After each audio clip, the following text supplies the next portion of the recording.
Hi guys, let's read the story. Frog and Friends celebrate Thanksgiving, Christmas and New Year's Eve. Thanksgiving. Frog and his friends love Thanksgiving. They invited everyone they knew, and even those they did not know. It is a time of love and sharing. Frog said they had a big table. It was the stump of a big tree. They always thanked the tree's roots for letting them use it. The birds came and the crickets, rabbits, children old and new came. There were so many of them, they had to sit on the grass. Hippo came late. I had Thanksgiving dinner at the little zoo, he said, but I am hungry again. The Thanksgiving meal was always a treat. Flies, mealworms, caterpillars, ants, kale, and wild mushroom salad with watercress dressing.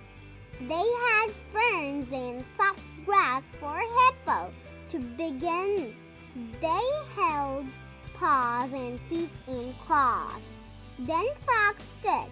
He gave thanks for friends and for happy lives. They were just about to eat when a little voice said, "Hello." "What? Who?" Frog looked and saw a tiny hedgehog. "Hello," he called back. "Do you want to come eat with us?" "Yes, please," the tiny hedgehog said. "I am on my way to my grandmother's house. I am hungry." "Come," Frog said kindly. "May we call you Hedgie?" Hedgie nodded. She came closer. Then she saw Hippo. Suddenly, her quills went up. She curled into a spiky ball. Only her head stuck out. Possum screamed. Squirrel scampered to the top of a tree. Raccoon poked one of the hedgehog's quills and yelled, "Ow! Sharp!" Little Possum called, "Come to Mama. Do not go near the hedgehog." "It is all right," Frog said. "Hedgie puts out her quills when she is scared. Her quills keep her safe." Hedgie was looking at Hippo. "I am scared of him," she said. "He is so big. He has a big mouth. He could eat a little hedgehog." Hippo came close to her. "I will not hurt you," he said. "Hippo is our friend," Frog told her. "He is kind and gentle. I am too." Hedgie whispered. She put her quills down. "See?" They all moved closer to her. "You have nice eyes," Squirrel told her. "I like your nose," Rabbit said. Hippo smiled at Hedgie. "When you are big like me or spiky like you, everyone is scared till they get to know you. Come sit by me," he told her. "We are glad to have you, Hedgie," Frog said. "May I also take a doggy bag for my grandmother?" Hedgie asked. "Yes," Frog said. "There is lots of food." He looked around the table. "I love you all," he said. "Happy Thanksgiving!" The Christmas tree. "Usually I am asleep at Christmas," Frog said.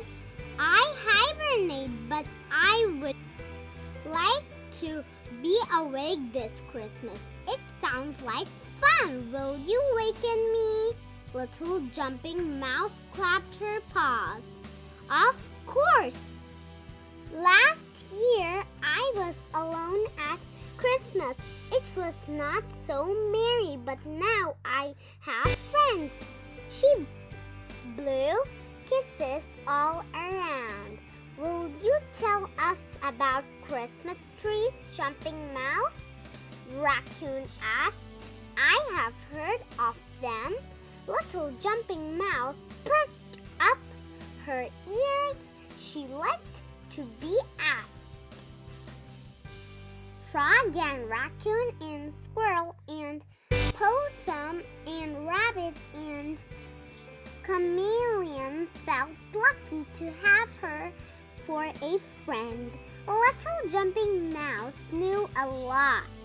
It is not because I am smarter, she said modestly. It is because I am a mouse. I am small. I can go into houses. I can listen and see and smell. I can smell chocolate from a long way away. She licked her lips. What is chocolate? Squirrel asked. It is like Jumping Mouse began. Can we talk about the Christmas tree? Frog asked. It is a tree you find in the woods, Jumping Mouse told them. At Christmas, you bring it into your house. Raccoon looked worried. We do not have a house big enough for a tree, but we have trees all around Frog's pond, Jumping Mouse said. It does not have to be big. Small is better. We can have an outside Christmas tree. Possum clapped her paws. Her babies shouted, Yippee! Yippee! Frog yawned. I will sleep till it is time, he said.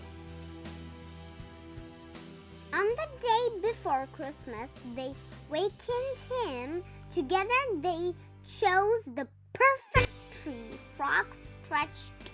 Now what do we do? He was still a little sleepy.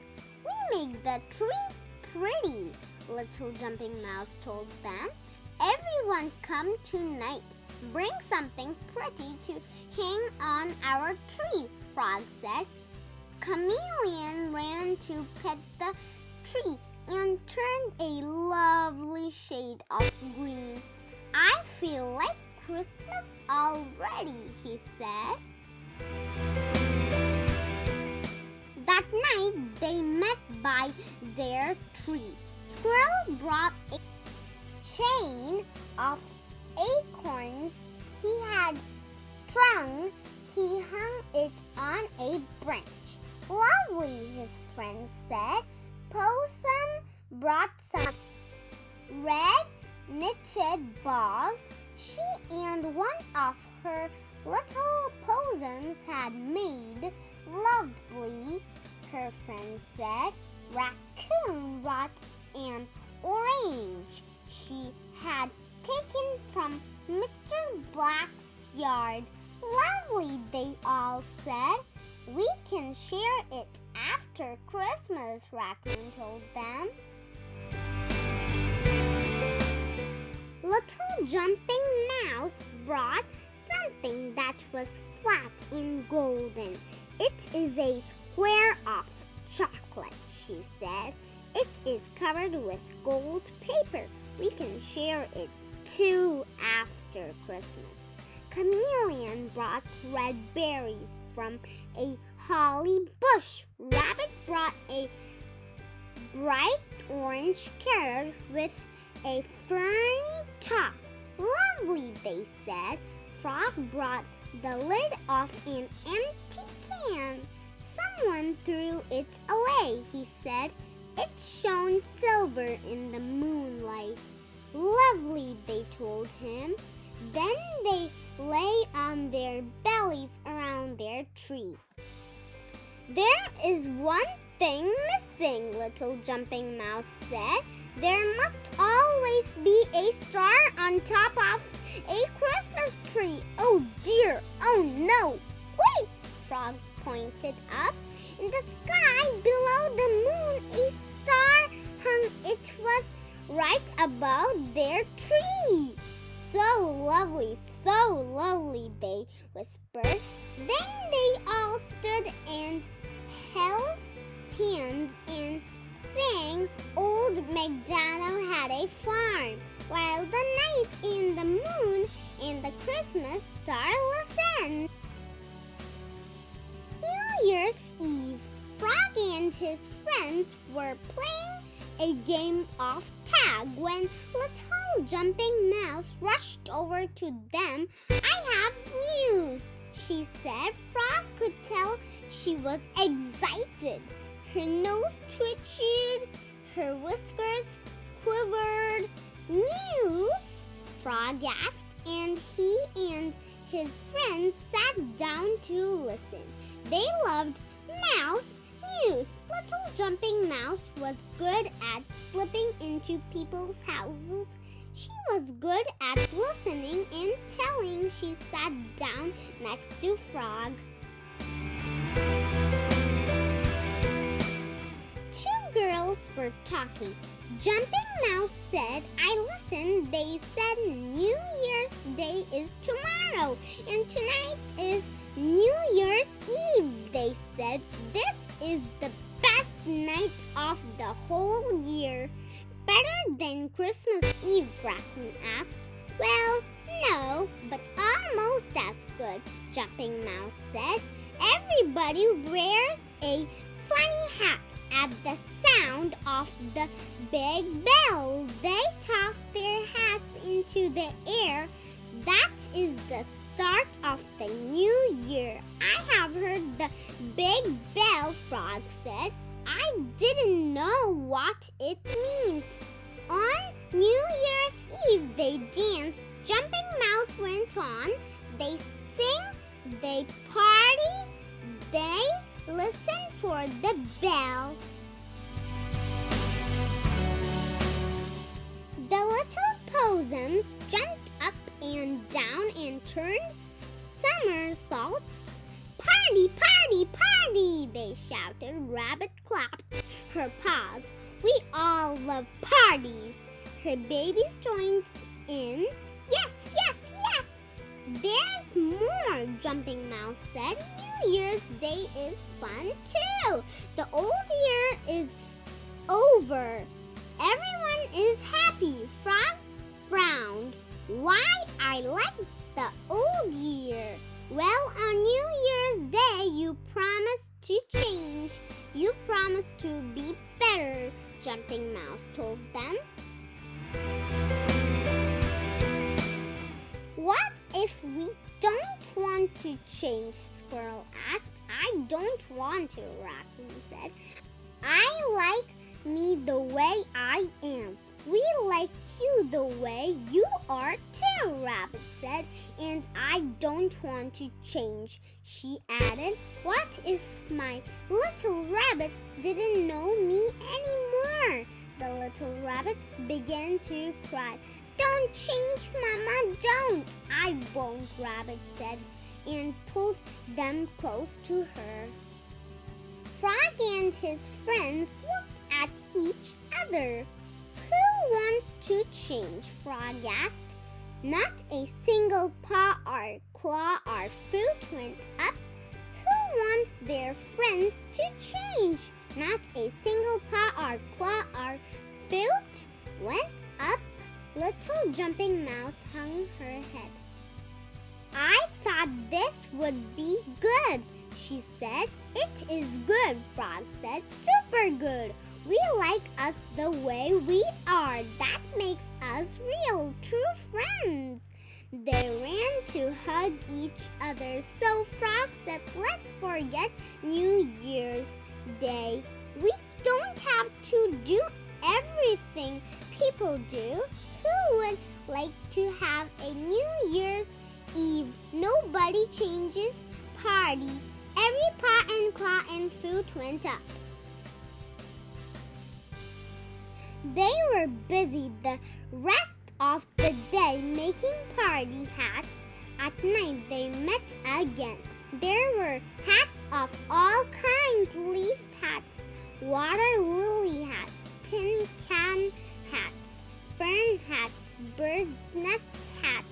It was all lovely.